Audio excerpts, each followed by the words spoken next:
خدا بیخي نوی لګېدلی دی. الحمدلله مونږ خو 6-7 سال نه دا سرویسز ورکوو. ډینټل ټریټمنټس چې څومره هم دي زموږ سره په کلینیک کې مونږ ورکوو.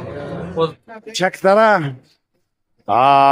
ملکن یونیورسټۍ روډ چې کوم دی دغه تاسو ګورئ بیچو چې کوم ټي ایم آفیس ته تللی دغه روډ دی د دغه نه چې زموږ دېخوا وګورو نو دا بیا خلجي فارمیسي چې دلته به میډیسن کاسمیټکس سکن کیر بیبي کیر او خلجي ډینټل کلینیک چې کوم دی ډاکټر اعزاز الله خلجي هغه به دلته ناسته کوي.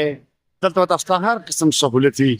دینزي صدر خواجه عبدالغفور ان پي دینزي صدر لطیف باچا او نور مشران د فارمیسي خلجي فارمیسي افتتاح کوي او دعا غواړي. اغفر لنا ذنوبنا وكفر عنا سيئاتنا وتوفنا مع الابرار. یا الله به دې کاروبار کې خیر او برکت واچوي، بهترین رزق پکې درته ورکړي.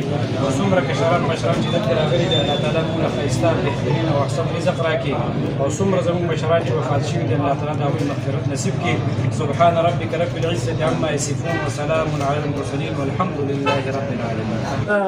خلجي فارمیسي په یونیورسټي روډ باندې تاسو وګورئ مخامخ چې دلته کوم څیزونه میلاویږي دا کاسمیټکس دي ټوتپیسټ دي دغه میډیسن دي مختلف قسمونه چې په دې کې موجود دي. او اوس اعلان هم وشو چې د افتتاح نه پس چې د دې به ریټ چې کوم دی نو په مناسب ریټ به میلاویږي. زه تاسو سره هغه میډیسن ښیم چې کوم دلته کې په خلجي فارمیسي کې میلاویږي. کلاماکس دیو جان صدر سیبو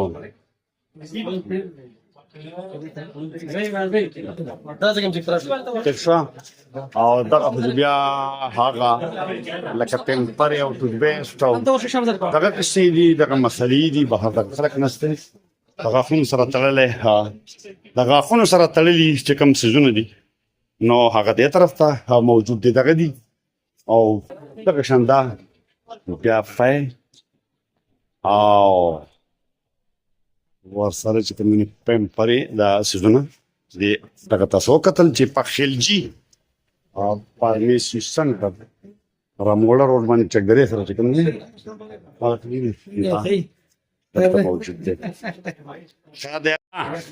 دا بیا ډاکټر اعزاز چې کوم دی نو هغه دلته کې بکینی دغه خپل کلینیک دی چې هغه هم د خلجي فارمیسي سره تړلی څیز دی.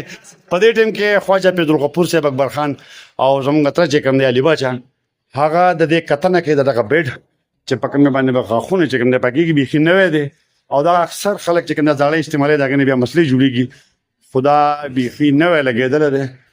ډاکټر اعزاز چې کوم دی نو هغه به دلته په دې کې د مریضانو کتنه د غاښونو معاینه کوي. موږ سره ډاکټر اعزاز چې کوم دی نو ناسته ډاکټر صاحب تاسو دلته مخکې یو بل ځای کې کار کوو او اوس تاسو خپل کلینیک او هر څه دلته کې را شفت کوو. تاسو څه وایئ د اوسه پورې تاسو کاروبار څنګه و اوس تاسو خلکو ته څه پیغام ورکول غواړئ؟ الحمدلله مونږ خو 6-7 سال نه دا سرویسز ورکوو. ډینټل ټریټمنټس چې څومره هم دي زموږ سره په کلینیک کې مونږ ورکوو. اوس دا یو نوی سیټ اپ هم شروع کړو چې بل کلینیک هم شته دی هلته اوس هم مونږ کار کوو په دا نوی سیټ اپ شروع کړو. تاسو به دلته کې نکالته پکې نه دواړه ځای کولی شو دواړه ځای کولی شي. دغه و ډاکټر اعزاز تاسو واورېدو د خپل هغه اوزار سره موجود دی کم چې دلته کې دی لګولی د غاښونو کتنې به کوي او علاج به کېږي. دا ورسره چې کوم دی هغه ویټینګ ایریا چې کوم مریضان دلته کې چې کوم دی خپل انتظار کولی شي دغه ورسره ما په خیال ورشو ټیک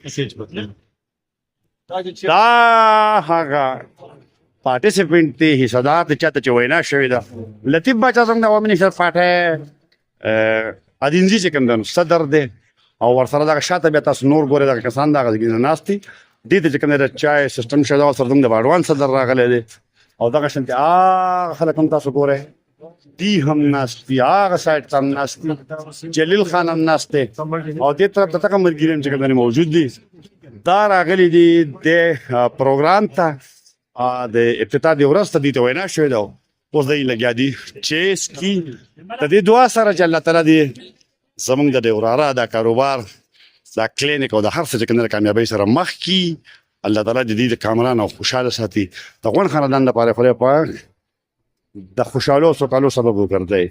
آمین. اجازه راکړئ د الله په امان.